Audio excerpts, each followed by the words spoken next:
ॐ भूर्भुवः स्वः तत्सवितुर्वरेण्यं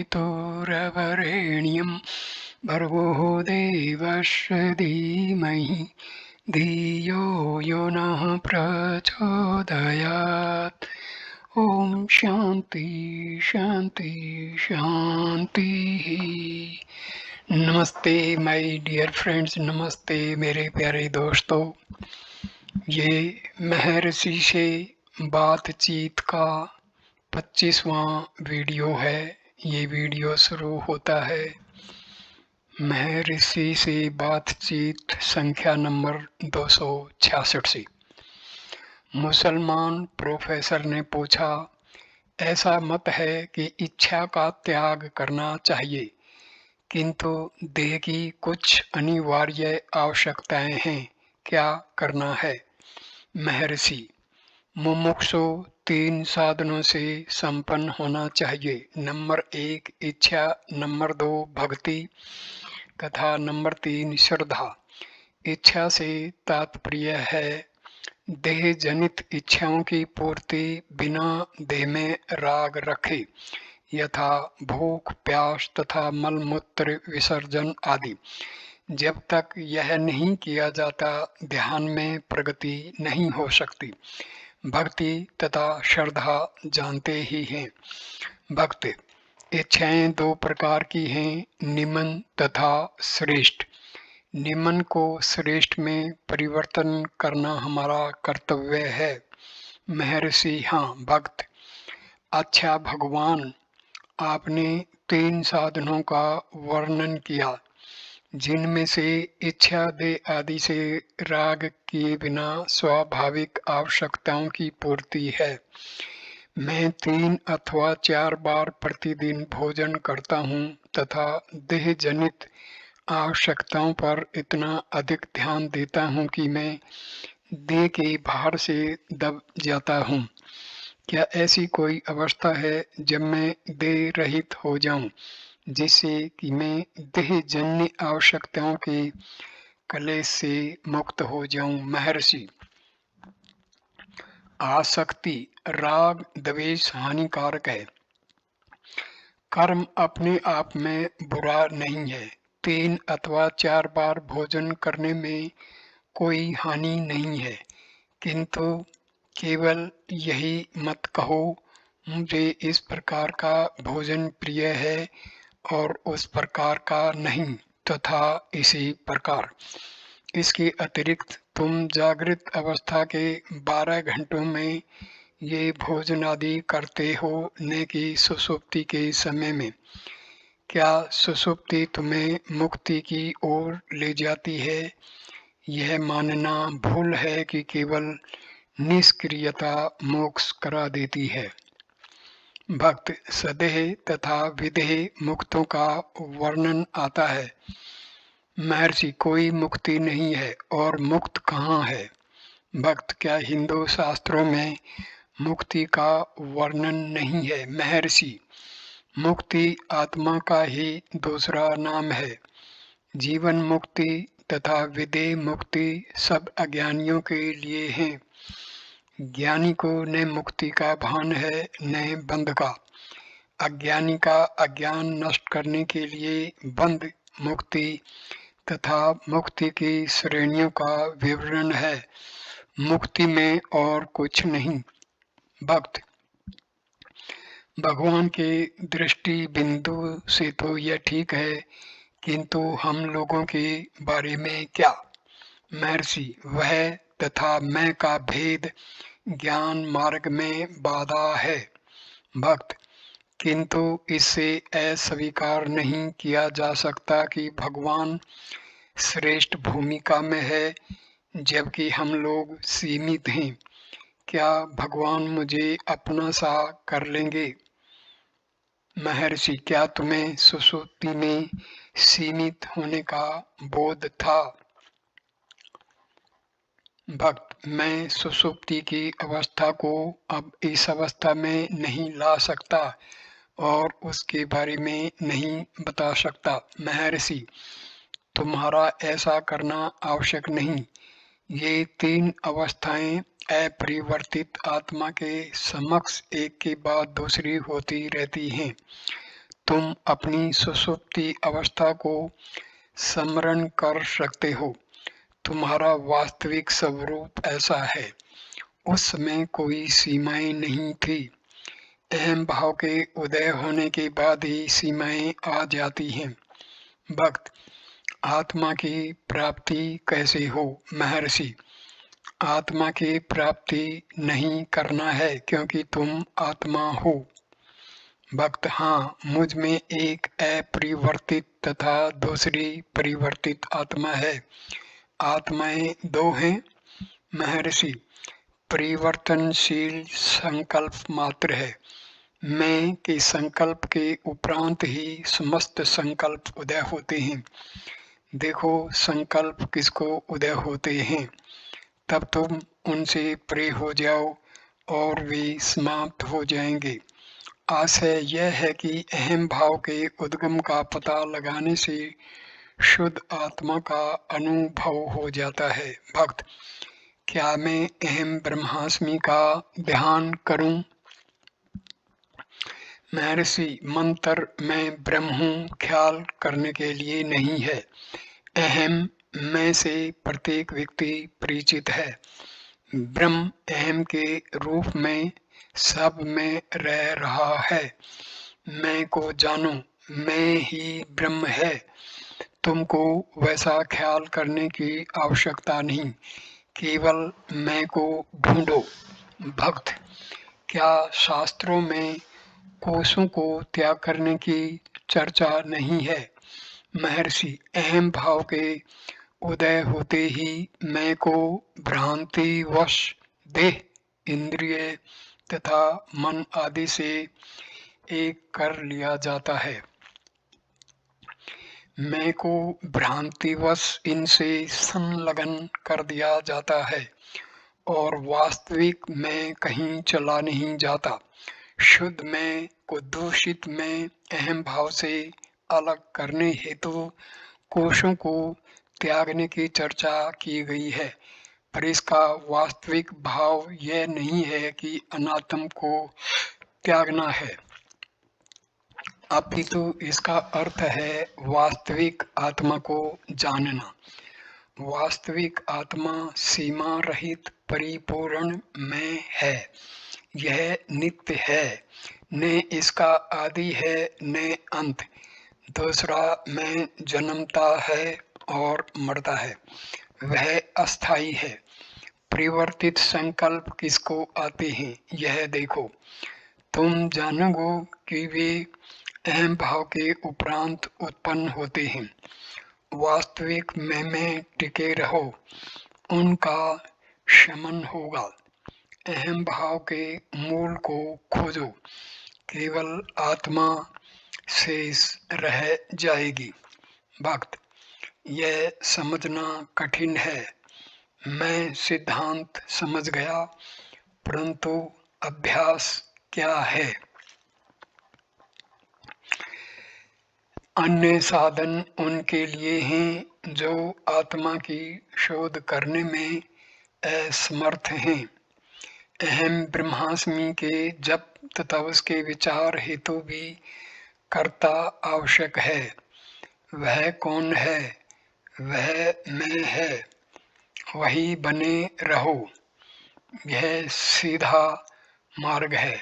अन्य सब साधन साधक को अंत में यही लाते हैं।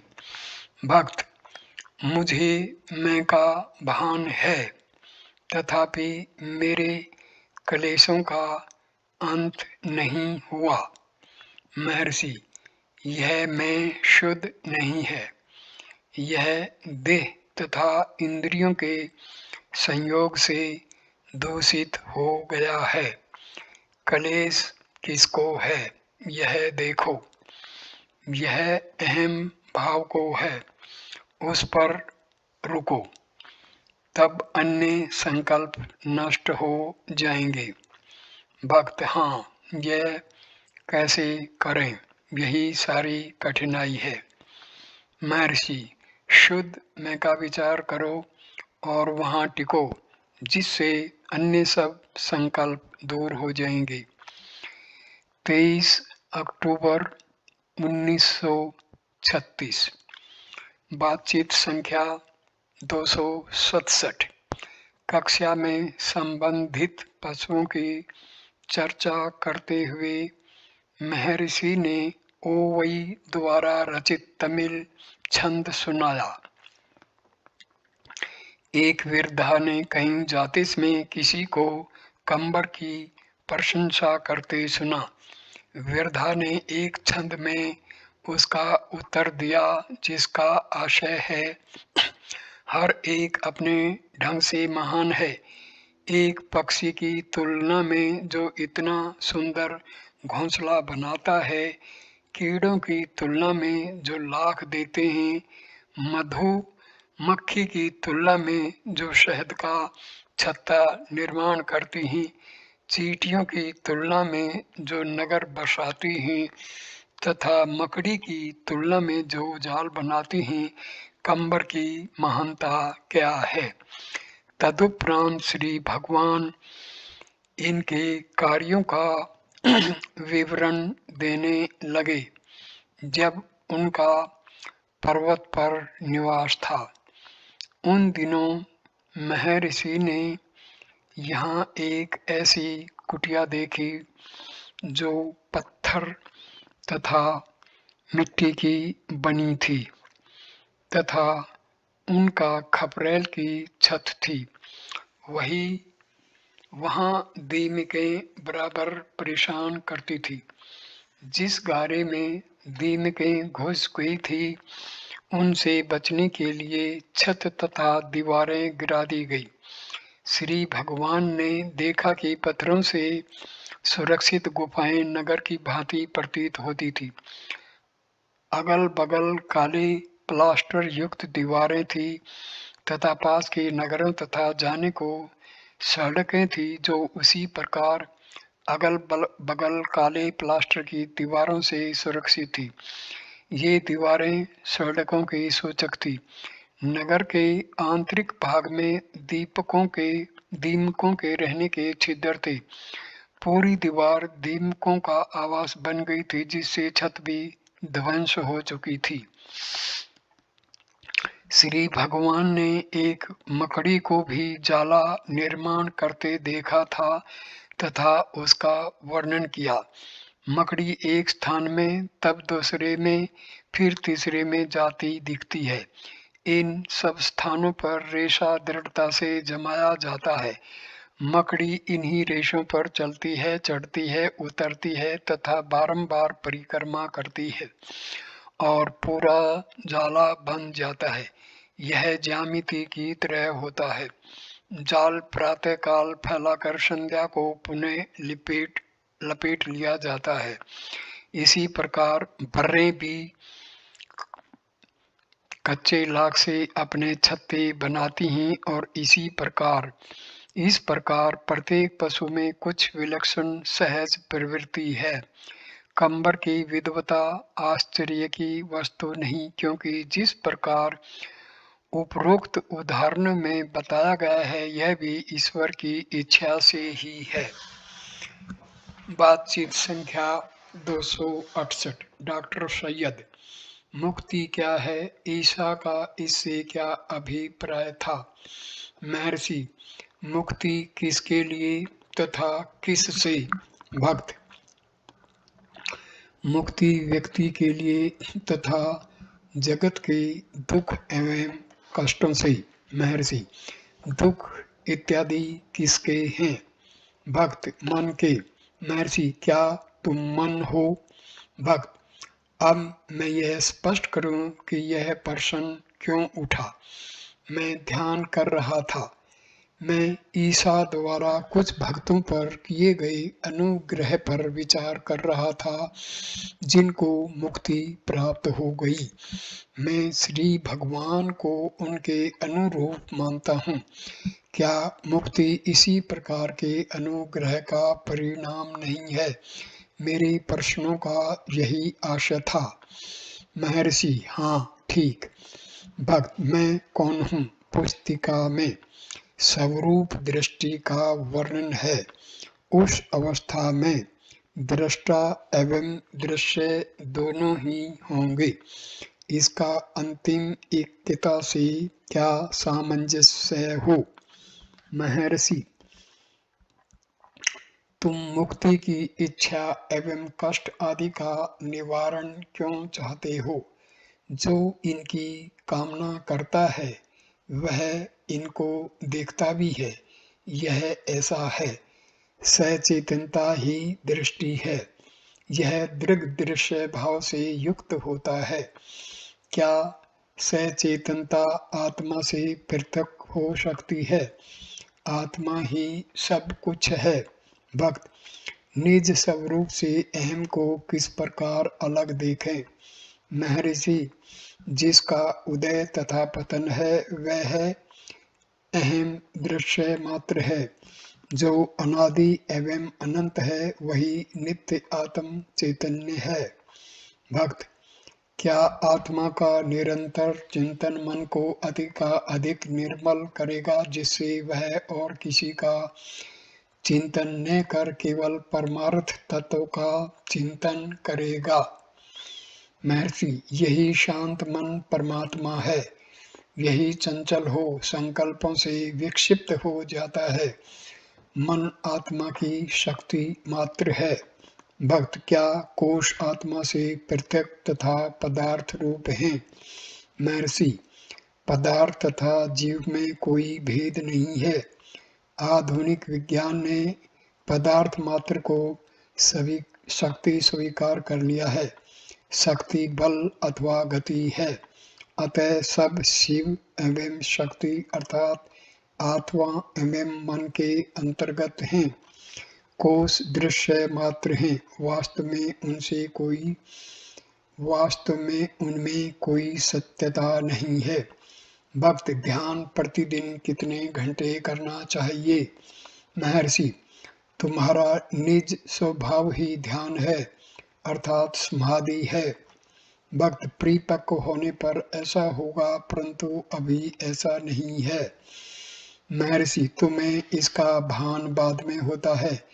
इसका यह अर्थ नहीं है कि अब तुम्हारा स्वरूप ध्यान से भिन्न है। भक्त, अभ्यास क्या है? महर्षि, ध्यान का निरंतर अभ्यास करो। भक्त, एक फारसी योगी कहता है, ईश्वर के अतिरिक्त कुछ नहीं है। कुरान कहती है ईश्वर सर्व आधार है। महर्षि, ईश्वर से पृथक व्याप्त होने को कोई सर्व नहीं है, केवल उसकी सत्ता है। भक्त, क्या यह नैतिकता की दृष्टि से ठीक है कि जब व्यक्ति यह जान ले कि उसका सर्वोपरि कर्तव्य आत्म चिंतन है, तो वह गृहस्थ के कर्तव्यों का परित्याग कर दे? महर्षि, त्याग करने की यह इच्छा ही बाधा है। आत्मा केवल है। आत्मा सर्वव्यक्त है ही, अर्थात आत्मा में अन्य कुछ है ही नहीं। भक्त, भगवान के दृष्टि बिंदु से यह ठीक है, किंतु हम लोगों के लिए मेरा कार्य मेरे समय तथा शक्ति का अधिकांश भाग ले लेता है। मैं प्राय इतना थक जाता हूँ कि फिर आत्मचिंतन नहीं कर पाता। महर्षि, मैं कार्य करता हूँ, यह भावना ही बाधा है। विचार करो, कौन कार्य करता है? स्मरण करो, मैं कौन हूँ। तब कर्म तुम्हें नहीं बांधेगा, वह स्वतः ही होता रहेगा। न कार्य करने की चेष्टा करो, न कर्म त्यागने की। तुम्हारी चेष्टा ही बंधन है। जो होना है वह होगा। यदि तुम्हारे भाग्य में कर्म नहीं होगा तो तुम्हारे प्रयास करने पर भी तुम्हें कोई कार्य नहीं मिलेगा। यदि तुम्हारे भाग्य में कार्य करना है तो तुम उसे छोड़ नहीं सकते। तुमको उसमें संलग्न होना ही पड़ेगा। यह सब उच्चतर सत्ता पर छोड़ दो। अपनी इच्छा से न त्याग कर सकते हो न ग्रहण। बातचीत संख्या 269। भक्त सर्वव्यापी परमात्मा दहराकाश हृदयाकाश में कैसे स्थित माना जाता है? महर्षि, क्या हम एक स्थान पर निवास नहीं करते? इसी प्रकार ईश्वर का निवास हृदय पुंडरीक हृदय कमल कहा जाता है। हृदय कमल कोई स्थान नहीं है, क्योंकि हमारा ऐसा विश्वास है कि हम देह में रहते हैं, इसलिए ईश्वर के रहने के स्थान का भी कुछ नाम लिया जाता है। इस प्रकार का उपदेश उन व्यक्तियों के लिए है जो केवल सापेक्ष ज्ञान ग्रहण कर सकते हैं। सर्वत्र अंतस्थ होने से ईश्वर का कोई विशेष स्थान नहीं है।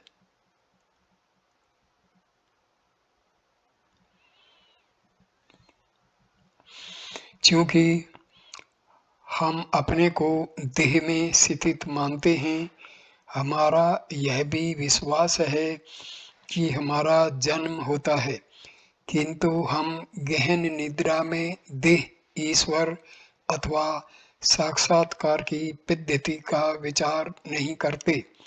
तथापि जागृति में हम देह भाव में दृढ़ रहकर अपने को देह में स्थित मानते हैं। पर ब्रह्म वह है जिससे देह उत्पन्न होता है, उसी में निवास करता है तथा उसी में घुल जाता है। तथापि हम सोचते हैं कि हम देह के अंदर निवास करते हैं, अतः इस प्रकार उपदेश दिया जाता है। उपदेश का अर्थ है अंतर्मुख होना। बातचीत संख्या नंबर 270। नेलोर में अंग्रेजी के प्रवक्ता श्री जीवी सुब्रमण्या ने जिज्ञासा की, ब्रह्म वह है जिससे यह सर्वव्याप्त है। येन सर्वम इदम ततम गीता। पाठ नंबर 18, श्लोक नंबर 46। तथापि श्री कृष्ण भगवत गीता के 10वें अध्याय में विभूतियों का विशेष रूप से वर्णन करते हैं। महर्षि, विशेष रूप से वर्णन अर्जुन के एक निश्चित प्रश्न के उत्तर फल स्वरूप हुआ है, जो उपासना की सुविधा के लिए भगवान की विभूतियां जानना चाहता था। वास्तव में ईश्वर ही सब कुछ है, उससे पृथक कुछ भी नहीं है। भक्त, ऐसा कहा जाता है कि मनुष्य जीर्ण शरीर को त्याग कर नवीन देह धारण करता है। क्या यह कथन बच्चों की मृत्यु पर भी लागू होता है? महर्षि, पहले तुम्हें यही बोध नहीं है कि जीर्णानी क्या है तथा नवानी क्या है। फिर जीर्ण तथा नव तुलना से कहा जाता है। जो एक राजा के लिए पुराना होगा वही एक भिक्षु के लिए नया हो सकता है। वास्तविकता यह है कि व्यक्ति तो मुक्ति तक के समय की देह की अवस्था को प्रकट करता है।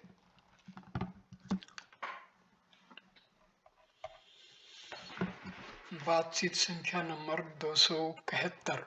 डॉक्टर सैयद, अनुग्रह किस प्रकार प्राप्त हो? महर्षि, जिस प्रकार आत्मा प्राप्त होती है, प्रत्यक्ष में हम इसे प्राप्त कर सकते हैं। महर्षि, आत्म समर्पण से। भक्त, अनुग्रह को ही आत्मा बताया गया था, तब क्या मुझे स्वयं की आत्मा को समर्पण करना चाहिए? महर्षि, हाँ, जिसके अनुग्रह की इच्छा है उसी के प्रति समर्पण करो। ईश्वर, गुरु तथा आत्मा एक के ही अलग दृश्य हैं। भक्त, मेरे समझने हेतु अधिक स्पष्ट करने की कृपा करें। महर्षि, जब तक तुम अपने को जीव मानते हो, तब तक तुम ईश्वर में आस्था करते हो। ईश्वर की पूजा करने पर ईश्वर गुरु रूप में प्रकट होता है। गुरु की सेवा करने से वह आत्मा के रूप में प्रकट हो जाता है। यही प्रतिक्रिया है। बातचीत संख्या नंबर 272। भक्त, दुर्भिक्ष, महामारी आदि घोर विपत्तियां संपूर्ण विश्व को अत्यधिक ग्रस्त किए हुए हैं। इस स्थिति का क्या कारण है? महर्षि, यह सब अनुभूति किसे होती है? भक्त, इससे मुझे संतोष नहीं होगा, मुझे सर्वत्र दुख दिखता है। महर्षि, अपनी सुषुप्ति में तुम्हें जगत तथा दुख का भान नहीं होता था। अपनी जागृत अवस्था में तुम्हें इनका भान होता है। उसी अवस्था में स्थिर रहो जिसमें तुम इनसे दुखी नहीं थे। इसका तात्पर्य यह है कि जब तुम्हें जगत का भान नहीं होता और उसके कष्ट तुम्हें प्रभावित नहीं करते, जब तुम आत्म रूप हो जाओगे, रहोगे जैसे सुषुप्ति में, तब जगत तथा इसके कष्ट तुम्हें प्रभावित नहीं करेंगे। अतः अंतर्मुख हो, आत्मा को देखो, तब जगत तथा उसके दुखों का अंत हो जाएगा। भक्त, किंतु यह स्वार्थ परायणता है। महर्षि, जगत बाहर नहीं है, क्योंकि तुम भूल से स्वयं को देह मानकर जगत को अपने से बाहर देखते हो और उसके कष्ट तुम्हें प्रत्यक्ष होते हैं, परंतु वे वास्तविक नहीं हैं। सद्वस्तु की प्राप्ति करो और इस मिथ्या भाव से बचो। भक्त, महापुरुष हैं तथा जन सेवक हैं जो जगत के कष्टों की समस्या का समाधान नहीं कर पाते। महर्षि, वे अहंकार ग्रस्त होने के कारण असफल हैं। यदि वे आत्मा में स्थित रहें तो वे भिन्न होंगे। भक्त, महात्मा सहायता क्यों नहीं करते? महर्षि, तुम कैसे जानते हो कि वे सहायता नहीं करते? जनता में भाषण, शारीरिक क्रिया तथा भौतिक सहायता महात्माओं के मौन की तुलना में नगण्य है। अन्य व्यक्तियों की अपेक्षा वे कई अधिक करते हैं। भक्त, जगत की स्थिति के सुधार हेतु हमारा क्या कर्तव्य है? महर्षि, यदि तुम दुख से मुक्त रहो तो तुम्हें कहीं भी दुख नहीं रहेगा। वर्तमान कष्ट का कारण तुम्हारा जगत को बाहर देखना तथा इसमें दुख है ऐसी धारणा बनाना ही है, परंतु जगत तथा दुख दोनों तुम में हैं। यदि तुम अंतर्मुख होगे तो कोई दुख नहीं होगा। भक्त, ईश्वर पूर्ण है, उसने जगत को अपूर्ण क्यों बनाया? कृति में लेखक का स्वभाव आता है, किंतु यहाँ ऐसा नहीं है। महर्षि, वह कौन है जो प्रश्न करता है? भक्त, मैं, व्यक्ति। महर्षि, क्या तुम ईश्वर से पृथक हो जो यह प्रश्न करते हो? जब तक तुम स्वयं को देह मानते हो तभी तक जगत तुमको बाहर दिखता है और तुमको यह अपूर्णता दिखती है। ईश्वर पूर्णता है, उसकी कृति भी पूर्णता है, परंतु तुम्हारी मिथ्या तादात्म्यता के कारण तुम्हें यह अपूर्णता सी प्रतीत होती है। भक्त, आत्मा कष्टपूर्ण सृष्टि के रूप में क्यों व्यक्त हुई? महर्षि, जिससे कि तुम आत्मा को प्राप्त करो। तुम्हारे चक्षु स्वयं को नहीं देख सकते, उनके सामने दर्पण रखने से वे स्वयं को देखते हैं। सृष्टि के साथ भी ऐसा ही है। पहले स्वयं को देखो, तदुपरांत समस्त जगत को आत्म रूप देखो। भक्त, इसका तात्पर्य यह हुआ कि मैं सदैव अंतर्मुख रहूं। महर्षि, हाँ। भक्त, क्या मैं जगत को बिल्कुल न देखूं? महर्षि, तुम्हें जगत से अपनी आंखें मूंदने को नहीं कहा गया है। तुम्हें केवल पहले स्वयं को देखना है, तदुपरांत समस्त जगत को आत्म रूप देखना है। यदि तुम स्वयं को देह मानते हो तो जगत बाहर प्रतीत होता है, यदि तुम आत्मा हो तो जगत ब्रह्म भासित होता है।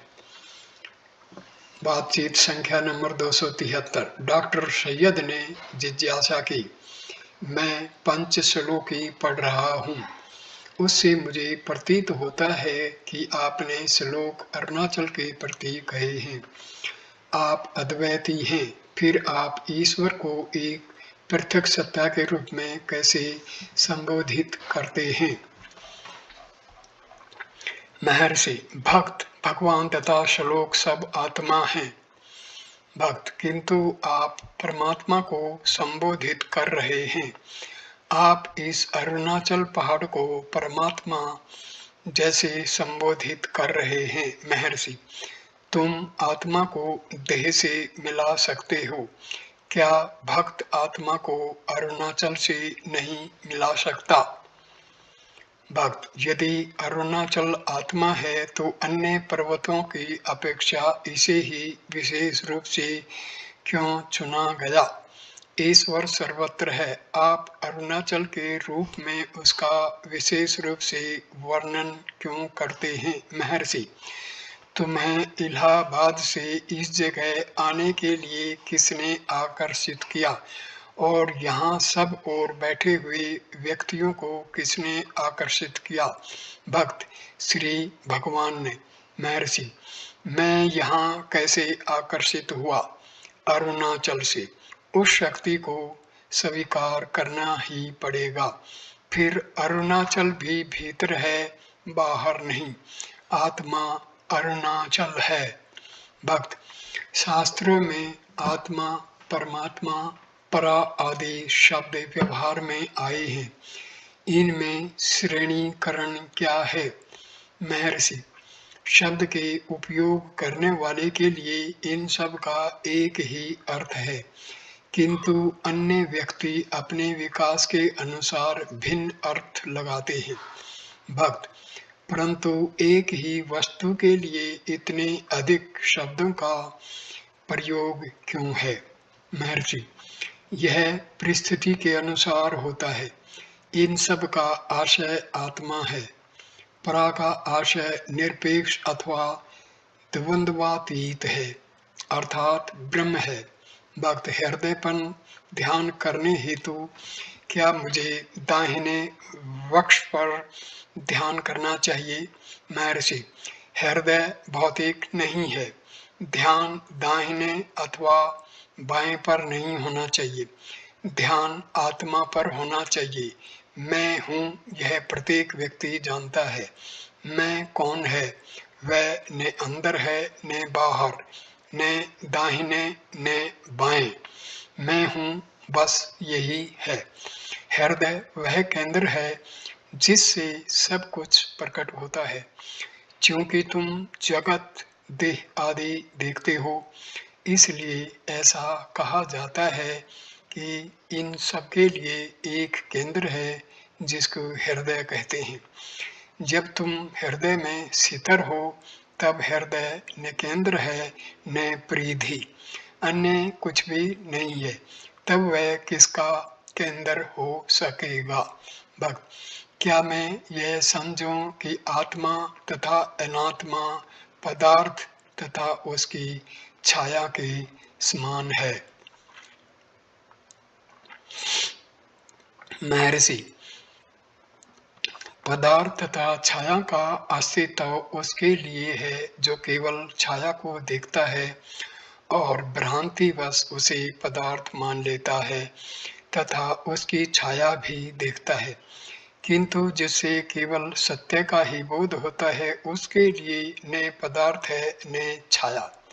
भक्त, बुद्ध से जब यह पूछा गया कि क्या अहंकार है, वे मौन रहे। जब यह पूछा गया कि क्या अहंकार नहीं है, वे मौन रहे। जब यह पूछा गया कि क्या ईश्वर है, वे मौन रहे। जब यह पूछा गया कि क्या ईश्वर नहीं है, वे मौन रहे। इन सब के लिए उनका उत्तर मौन था। महायान तथा हीनयान दोनों विचारधाराओं ने उनके मौन का गलत अर्थ किया है, क्योंकि वे उन्हें नास्तिक कहते हैं। यदि बुद्ध नास्तिक होते तो वे निर्वाण, जन्म, मृत्यु, कर्म, पुनर्जन्म तथा धर्म का वर्णन क्यों करते? उनके टीकाकार गलती पर हैं, क्या ऐसा नहीं है? महर्षि, तुम सही हो। 27 अक्टूबर 1936। बातचीत संख्या नंबर 274। मुसलमान प्रोफेसर ने जिज्ञासा की कि वैष्णव मत का अद्वैतवाद से कैसे समन्वय हो सकता है। महर्षि, वैष्णव मत वाले स्वयं को विशिष्टाद्वैती कहते हैं। यह भी अद्वैत ही हुआ। जिस प्रकार व्यक्तिगत शरीर में आत्मा, अहंकार तथा स्थूल शरीर हैं, उसी प्रकार ब्रह्म में परमात्मा, जगत तथा जीव अंतर्व्याप्त है। भक्त, क्या भक्ति में द्वैत का भाव ध्वनित नहीं होता? महर्षि, सब स्वरूप अनुसंधानम भक्तिरित्यभिधीयते। आत्मा का अनुसंधान ही भक्ति कहा गया है। भक्ति तथा आत्मा अनुसंधान एक हैं और समान हैं। अद्वैतियों की आत्मा ही भक्तों का ईश्वर है। भक्त, क्या समस्त संप्रदायों के मूल संस्थापकों का आध्यात्मिक सोपान है जो मनुष्य के आध्यात्मिक कल्याण के प्रति जागरूक रहते हैं? महर्षि, वे हों अथवा न हों, यह एक अनुमान मात्र है। आत्मा प्रत्यक्ष है, इसको जान लो और अनुमान को समाप्त कर दो। कोई एक उपरोक्त सोपान को स्वीकार करे, दूसरा न भी करे, परंतु आत्मा का कोई विरोध नहीं कर सकता। भक्त, प्रवृत्ति तथा निवृत्ति मार्ग के संबंध में श्री भगवान का क्या मत है? महर्षि, हाँ, दोनों का वर्णन है। जिज्ञासा क्या है? भक्त, दोनों में उत्तम कौन सा है? महर्षि, यदि तुम केवल शुद्ध तथा सहज आत्मा की अनुभूति करो, यह निवृत्ति है। यदि तुम आत्मा को जगत सहित देखते हो, यह प्रवृत्ति है। दूसरे शब्दों में, अंतर्मुखी मन निवृत्ति है तथा बहिर्मुखी मन प्रवृत्ति है, परंतु आत्मा से परे कुछ भी नहीं है। दोनों एक ही हैं। आध्यात्मिक सोपान के संबंध में भी इसी प्रकार है। आत्मा से अन्यत्र उनका कोई अस्तित्व नहीं है। वे केवल आत्मा में हैं तथा आत्म रूप रहते हैं। आत्मा का साक्षात्कार ही सबका एकमात्र लक्ष्य है। 5 नवंबर 1936। 275वीं बातचीत। वार्ता के मध्य एक व्यक्ति ने श्री ब्रंटन तथा एक महिला के रात्रि को घर लौटते समय आधे पर्वत पर उत्तर से दक्षिण की ओर धीरे धीरे चलता हुआ जो चमकता प्रकाश देखा था, उसकी चर्चा की। श्री भगवान ने कहा, ज्ञान ही इस पर्वत के आकार में है। भक्त, भौतिक नेत्र इसे कैसे देख सकता है? महर्षि, संबनद्दर ने गाया है, जिसने मेरे हृदय को वश में कर लिया है अथवा जिसने मेरे हृदय को अपना बंदे बना लिया है, उसका मैं अपने मन में यशगान करता हूँ। हृदय मुग्ध हो जाता है, परिणामतः मन भी हृदय में डूब जाता है, तथापि स्मृति अवशेष रह जाती है, जिससे संत बाद में ईश्वर का यशगान करता है। इसके बाद एक युवक शिष्य के अनुभव का प्रसंग बताया गया। एक सुशिक्षित और संपन्न शरीर से स्वस्थ तथा शांत मन का युवक श्री भगवान के चित्र के समक्ष घर पर बैठा आकृति का ध्यान कर रहा था। सहसा चित्तर सजीव होने लगा, जिससे युवक का शरीर भयभीत हो ऐंठने लगा। उसने अपनी माँ को पुकारा। माँ ने आकर उससे उसका कारण पूछा। उसकी आकृति देख चारों ओर एकत्रित हुए उसके संबंधी घबरा गए। युवक को लोगों की उपस्थिति का बोध था, तथापि एक रहस्यमय शक्ति ने उसे वश में कर लिया था, जिससे वह अपनी रक्षा कर रहा था। वह कुछ समय तक अचेत रहा। चेतना आने पर वह पुनः भय से ग्रस्त हो गया। लोग चिंतित हो उठे और उसको स्वस्थ करने के लिए औषधि देने लगे। बाद में जब वह तिरुवन्नमलाई आया तो उसे वैसा ही अनुभव की संभावना का भय बना रहा। श्री भगवान के सानिध्य ने किसी बुरी घटना को नहीं होने दिया, किंतु जब कभी वह कक्ष से बाहर दूर निकलता था, वह शक्ति उस पर हावी होकर उसे भय से जकड़ लेती थी। श्री भगवान ने कहा, क्या ऐसा है? मुझे किसी ने पहले यह नहीं बताया। एक भक्त ने जिज्ञासा की, क्या वह शक्तिपात नहीं था? महर्षि, हाँ, यह है। पागल व्यक्ति संस्कारों से चिपका रहता है, जबकि ज्ञानी नहीं। दोनों में यही अंतर है। ज्ञान एक प्रकार का उन्माद ही है भक्त, किंतु शक्तिपात तो जब पाप पुण्य क्रम साम्य बराबर होते हैं तब होता है। महर्षि, हाँ, मल परिपाक क्रम साम्य तथा शक्तिपात का एक ही अर्थ है। व्यक्ति के संस्कारों के अनुसार उसकी गति है। जब उसे बोध दिया जाता है कि वह आत्मा है, तो वह बोध उसके मन पर अपना प्रभाव डालता है तथा उसका अनुमान पहले से विपरीत दिशा में जाने लगता है। उस शक्ति के वेग के सामने वह अपने को असहाय पाता है। मैं आत्मा हूँ, इस बात को वह जिस प्रकार अनुमान करता है, उस स्थिति के अनुसार उसका अनुभव होता है। उसकी वह चाहे जो कुछ भी कल्पना कर ले, केवल शक्तिपात ही सत्य एवं सही अनुभव प्रदान करता है। जब मनुष्य उपदेश ग्रहण करने की योग्यता प्राप्त कर लेता है एवं उसका मन हृदय में विलीन होने वाला होता है, तो उपदेश तुरंत परिणाम करता है और वह ठीक प्रकार से आत्मा की अनुभूति कर लेता है। अन्यथा संघर्ष सदैव चलता रहता है। मनोनाश ज्ञान तथा चित्तेकाग्रता का एक ही अर्थ है। बातचीत संख्या 276। यूपी की विशिष्ट महिला अपने भाई, एक सहेली तथा एक भारी बदन के अंग रक्षक के साथ आई।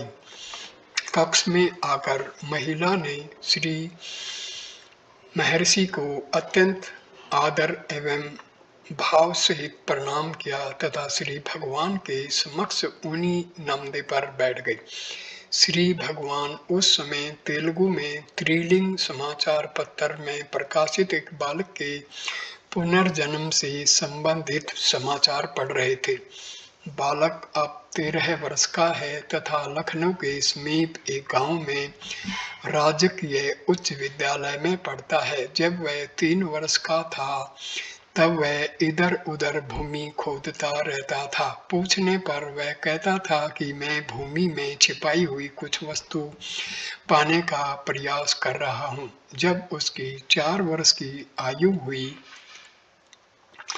तब उसके घर में किसी का विवाह समारोह संपन्न हुआ। विदा होते समय अतिथियों ने हंसी में कहा कि जब इस बालक का विवाह होगा वे फिर आएंगे, परंतु बालक ने मुड़कर कहा, मेरा विवाह पहले ही हो चुका है, मेरे 2 पत्नियां हैं। फिर प्रश्न किए जाने पर कि वे कहाँ हैं, तो उसने एक ग्राम में ले जाने की इच्छा प्रकट की तथा वहां जाकर उसने 2 स्त्रियों की ओर संकेत कर उन्हें अपनी पत्नी बताया। अब पता चला कि उनके पति के स्वर्गवास तथा उस बालक के जन्म के बीच 10 माह का समय बीता था। जब यह प्रसंग महिला को बताया गया तो उसने जिज्ञासा की कि क्या व्यक्ति की मृत्यु के उपरांत की स्थिति मालूम करना संभव है।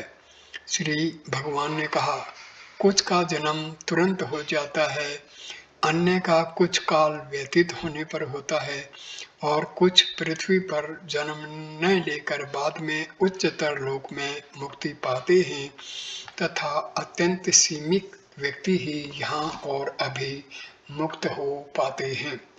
महिला, मेरा आशय यह नहीं है, क्या मृत्यु के बाद उस व्यक्ति की अवस्था का पता लगाना संभव है। महर्षि, यह संभव है, किंतु इसे जानने का प्रयास क्यों। सारी बातें उतनी ही सत्य हैं जितना कि उनकी खोज करने वाला है। महिला, एक व्यक्ति का जन्म, उसका अस्तित्व तथा मृत्यु हमारे लिए वास्तविक है। महर्षि, क्योंकि तुमने गलती से आत्मा को देह मान लिया है, तुम अन्य व्यक्ति को भी देह दृष्टि से देखती हो, न तुम और न अन्य व्यक्ति देह हैं।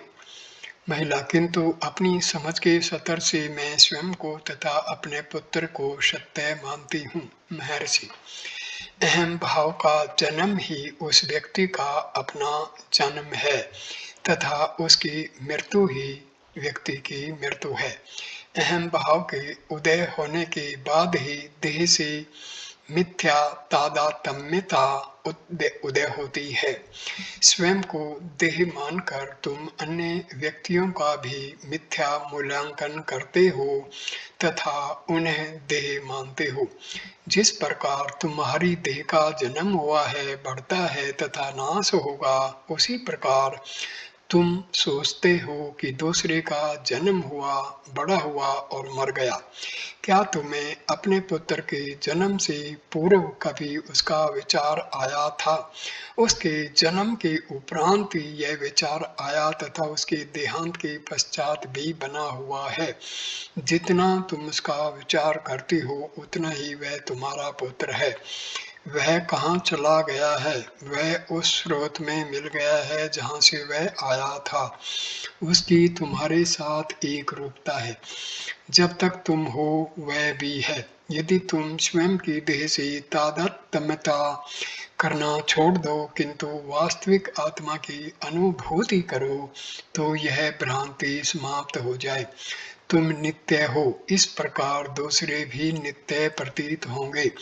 जब तक इस सत्य की अनुभूति न कर लोगे तब तक मिथ्या ज्ञान एवं मिथ्या तादात्म्यता से उत्पन्न मिथ्या मूल्यांकन के कारण वह शोक सदैव रहेगा। महिला, श्री भगवान के अनुग्रह से मुझे सत्य ज्ञान की प्राप्ति हो। महर्षि, अहम वृत्ति से मुक्त हो जाओ। जब तक मैं जीवित है तब तक शोक है, जब मैं नहीं रहता तब शोक भी नहीं रहता। सुषुप्ति की अवस्था पर विचार करो। महिला, हाँ, किंतु जब मैं अहम वृत्ति पर एकाग्र होती हूँ तब दूसरे संकल्प उदय होते हैं और मुझे अशांत करते हैं। महर्षि, देखो ये संकल्प किसके हैं, वे नष्ट हो जाएंगे, उनका मूल केवल अहम वृत्ति में है। इस पर डटे रहो तो वे लुप्त हो जाएंगे।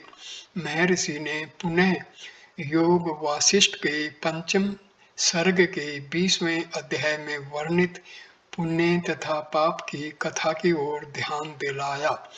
जब पुण्य अपने माता पिता के देहांत के समय पाप को सांत्वना देता है तथा उसे आत्मज्ञान की ओर प्रवृत्त करता है, फिर सृष्टि को उसके दो पक्षों से देखना है, ईश्वर सृष्टि तथा जीव सृष्टि।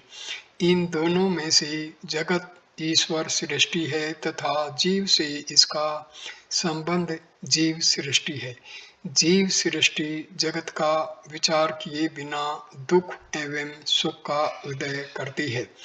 पंचदशी से एक कहानी कही गई है। दक्षिण भारत के एक ग्राम में दो युवक रहते थे।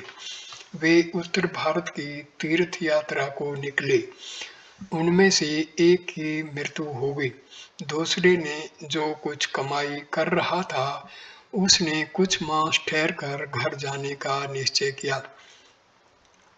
इसी समय उसे एक तीर्थ यात्रा करता हुआ व्यक्ति मिला, जिससे उसने अपने तथा दिवंगत साथी के समाचार दक्षिण भारत के ग्राम तक पहुंचा देने को कहा। तीर्थ यात्री ने समाचार पहुंचाए, किंतु गलती से दोनों के नाम बदल दिए। इसका परिणाम यह हुआ कि मृतक के माता पिता उसके सुरक्षित रहने के उपलक्ष्य में आनंद मनाने लगे तथा जीवित व्यक्ति के माँ बाप शोक करने लगे। इस प्रकार तुम देखोगे कि सुख अथवा दुख का वास्तविकता से कोई संबंध नहीं है। यह मानसिक अवधारणाओं के कारण है। इसके लिए जीव सृष्टि उत्तरदायी है। जीव भाव को खत्म कर दो, न दुख रहेगा न सुख, किंतु सदैव के लिए केवल आनंद ही रहेगा। जीव भाव को खत्म करने का अर्थ है आत्मा में विश्वास करना। महिला: मैंने यह सब सुना। यह सब मेरी समझ से बाहर है। श्री भगवान से मेरी प्रार्थना है कि यह सब समझने में मेरी सहायता करें। मैं मैसूर में एक झरना देखने गई थी। झरने का दृश्य मनोहर था। जल स्रोत अंगुलियों की आकृतियों में चट्टानों को पकड़ने का प्रयास करते प्रतीत होते थे, पर धारा प्रवाह में नीचे गहराइयों में ढकेले जा रहे थे। मुझे यह दृश्य व्यक्तियों द्वारा अपने वर्तमान वातावरण से चिपके रहने जैसी अवस्था का लगा, परंतु मैं भी उसी से चिपकी हुई हूँ।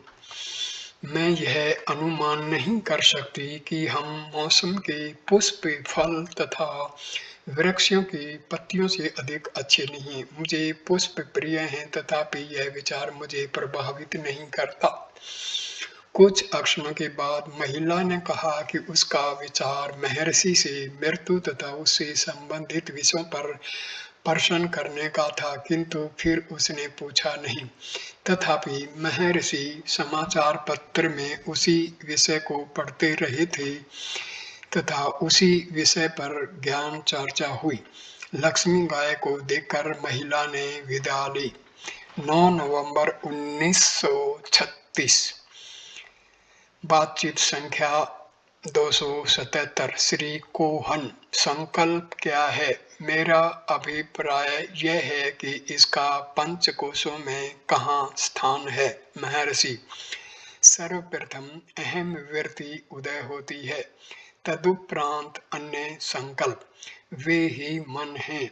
मन दृश्य है तथा मैं दृष्टा है। क्या मैं के बिना इच्छा हो सकती है? वह मैं में ही समाई हुई है। अहम वृत्ति विज्ञान में कोश है, इच्छा इसी में निहित है।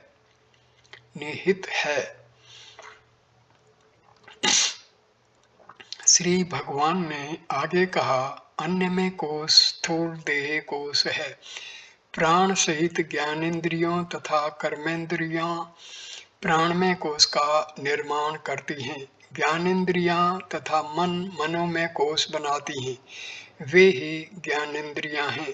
मन केवल संकल्पों से बना है।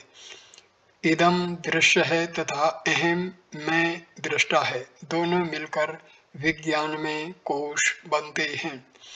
10 नवंबर 1936। बातचीत संख्या नंबर 278। हिंदू धर्म अंगीकार करने वाली पोलैंड की कुमारी डब्ल्यू उमा देवी कश्मीर की यात्रा करके वहां के चित्र लाई थी जिन्हें हम देख रहे थे। श्री भगवान ने विनोद करते हुए कहा, यात्रा का कष्ट बिना उठाए हमने ये स्थान देख लिए। भक्त, मैं कैलाश जाना चाहती हूँ। महर्षि, यदि प्रारब्ध में हो तभी इन स्थानों को देखा जा सकता है, अन्यथा नहीं। सब कुछ देख लेने के पश्चात भी इस गोलार्ध में नहीं तो दूसरे में और अधिक स्थान भी देखने को बाकी रहेंगे। ज्ञान से अभिप्राय है जो ज्ञात है, उससे जो परे है उससे अनभिज्ञता। ज्ञान सदैव ही सीमित है। कुछ समय के पश्चात महर्षि ने कहा, अपर दुर्बल तथा वृद्ध होते हुए भी कैलाश यात्रा पर चल पड़ा। रास्ते में एक दूसरा वृद्ध मनुष्य मिल गया। उसने उसे वहां जाने से रोकने के लिए प्रयास किया और बताया कि वहां पहुंचना बहुत ही कठिन है। परंतु अपर हठी था और कहने लगा, मैं इस प्रयास में अपने प्राणों की जोखिम लेने को तैयार हूँ। उस अपरिचित ने उससे समीप के एक सरोवर में स्नान करने को कहा। अपर ने वैसा ही किया। उसे कैलाश का तत्काल वहीं दर्शन हुआ। यह सब कहाँ हुआ?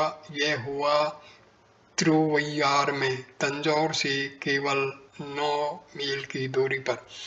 तब कैलाश कहाँ है? कैलाश मन के अंदर है अथवा बाहर। यदि वास्तव में तिरुवैयार में कैलाश है तो वह अन्य लोगों को भी देखना चाहिए, परंतु यह अनुभूति केवल अपर को ही हुई। इस प्रकार दक्षिण के अन्य तीर्थों के संबंध में भी यही प्रचलित है कि वे शिव के निवास हैं और भक्तों को उनका इसी रूप में दर्शन हुआ है। उनके दृष्टिकोण से यह सत्य है, सब कुछ अंदर है, बाहर कुछ भी नहीं है। बातचीत संख्या नंबर 279। भक्त, मृत्यु के उपरांत मनुष्य को पुनर्जन्म में कितना समय लगता है? मृत्यु के तुरंत बाद ही अथवा कुछ समय पश्चात? महर्षि, जन्म से पूर्व तुम क्या थे यह तुमको नहीं मालूम, तथापि तुम यह जानने को उत्सुक हो कि मृत्यु के बाद तुम क्या होगे। क्या तुम जानते हो कि अब तुम क्या हो? जन्म तथा पुनर्जन्म देह का होता है। तुम आत्मा को देह से मिला रहे हो। यह मिथ्या तादात्म्यता है। तुम देह का जन्म तथा मरण यथार्थ मानकर एक के आभास को दूसरे से मिला रहे हो। अपनी वास्तविक स्वरूप को जान लो और तब यह प्रश्न नहीं रहेगा। जन्म तथा पुनर्जन्म की चर्चा केवल इस हेतु की जाती है कि जिससे कि तुम इस प्रश्न पर विचार करो और यह जान लो कि न जन्म है न पुनर्जन्म। उनका संबंध देह से है, आत्मा से नहीं। आत्मा को जान लो तथा संदेहों से अशांत मत हो। बातचीत संख्या नंबर 280। भक्त, क्या आप मुझे माया से मुक्त होने में सहायता कर सकते हैं? महर्षि, माया क्या है? भक्त, जगत में आसक्ति। महर्षि, क्या जगत तुम्हारी गहन निद्रा में था तब क्या इसमें आसक्ति थी? भक्त, नहीं थी। महर्षि, तब तुम वहां थे अथवा नहीं? भक्त, हो सकता है। महर्षि, तब क्या तुम सुषुप्ति में अपने अस्तित्व से इनकार करते हो? भक्त मैं नहीं करता। महर्षि अतः तुम अभी भी वही हो जो सुषुप्ति में थी। भक्त हाँ। सुषुप्ति जगत का अभाव, आसक्ति का अभाव, आत्मा। जागृति जगत, आसक्ति, आत्मा। तब वह कौन है जो अभी इस समय माया के संबंध में प्रश्न उठा रहा है। भक्त सुषुप्ति में मन का अभाव था, जगत तथा आसक्ति मन की है। महर्षि ऐसा ही है, जगत तथा उसके प्रति आसक्ति मन की, आत्मा की नहीं। जगत तथा उसके प्रति आसक्ति मन की है, आत्मा की नहीं। भक्त मैं सुषुप्ति में अनभिज्ञ था। महर्षि यह कौन कह रहा है कि वह अनभिज्ञ था? क्या वह अभी भी अनभिज्ञ नहीं है? क्या वह ज्ञानी है? यहाँ संगदोष से दूषित आत्मा अनभिज्ञता की चर्चा कर रहा है। भक्त तब क्या सुषुप्ति में शुद्ध आत्मा था? महर्षि वह कोई संशय नहीं कर रहा था, वह स्वयं को अपूर्ण अथवा अशुद्ध अनुभव नहीं कर रहा था। भक्त यह आत्मा तो सभी में समान है, मृत देह में भी। महर्षि किंतु मनुष्य सुषुप्ति में अथवा मृत देह में प्रश्न नहीं करता। विचार करो, प्रश्न कौन करता है? यह तुम हो। क्या तुम सुषुप्ति में नहीं थे? उस समय अपूर्णता क्यों नहीं थी? शुद्ध आत्मा अस्तित्व मात्र है। यह जागृत अवस्था जैसे विषय भाव में नहीं आता। इस जागृत अवस्था में जिसको अब तुम चेतनता कहते हो, यह चेतना केवल चैतन्य नहीं है, क्योंकि यह मन, बुद्धि, देह आदि पर अवलंबित है, परंतु सुषुप्ति में इनके बिना चैतन्य का अस्तित्व था। भक्त किंतु सुषुप्ति में मुझे चैतन्य का भान नहीं होता। महर्षि इसका भान किसको नहीं है? तुम स्वीकार करते हो मैं हूँ, तुम स्वीकार करते हो सुषुप्ति में मैं था, यह होने पना ही तुम हो। भक्त क्या आपका आशय है कि सुषुप्ति आत्म साक्षात्कार है? महर्षि यह आत्मा है, तुम साक्षात्कार की बात क्यों करते हो? क्या ऐसा एक भी क्षण है जब आत्मा का साक्षात नहीं होता? यदि ऐसा कोई क्षण होता, दूसरे क्षण को साक्षात्कार का क्षण कहा जाना संभव होता। ऐसा कोई क्षण नहीं है जब आत्मा न हो अथवा जब आत्मा का साक्षात्कार न हो। उसके लिए सुषुप्ति को ही क्यों चुनते हो? इस समय भी तुम आत्मा का साक्षात्कार है, इस समय भी तुम्हें आत्मा का साक्षात्कार है। भक्त किंतु मैं समझता नहीं। महर्षि इसका कारण यह है कि तुम आत्मा को देह से मिला रहे हो। मिथ्या तादात्म्यता को त्याग दो और आत्मा प्रकट ही है। भक्त किंतु मैंने आपसे माया अथवा आसक्ति से निवृत्त होने के लिए आपकी सहायता की जो याचना की थी, मेरे उस प्रश्न का समाधान नहीं हुआ। महर्षि सुषुप्ति में यह आसक्ति नहीं होती, इसकी अनुभूति तथा अनुभव अभी है। यह तुम्हारा वास्तविक स्वरूप नहीं है। यह भ्रांत धारणा किसको हुई है? अपने वास्तविक स्वरूप को जान लेने पर मैं मेरा नहीं रहेगा। यही माया से मुक्ति पाना है। माया बाहर नहीं है कि उससे किसी अन्य प्रकार से मुक्त हुआ जा सके। इस वीडियो को यहीं पर विराम देता हूँ। अगला वीडियो नंबर 26 हम शुरू करेंगे 15 नवंबर 1936 निहाई से सफूली। बातचीत संख्या नंबर 281। धन्यवाद मेरे दोस्तों, नमस्कार।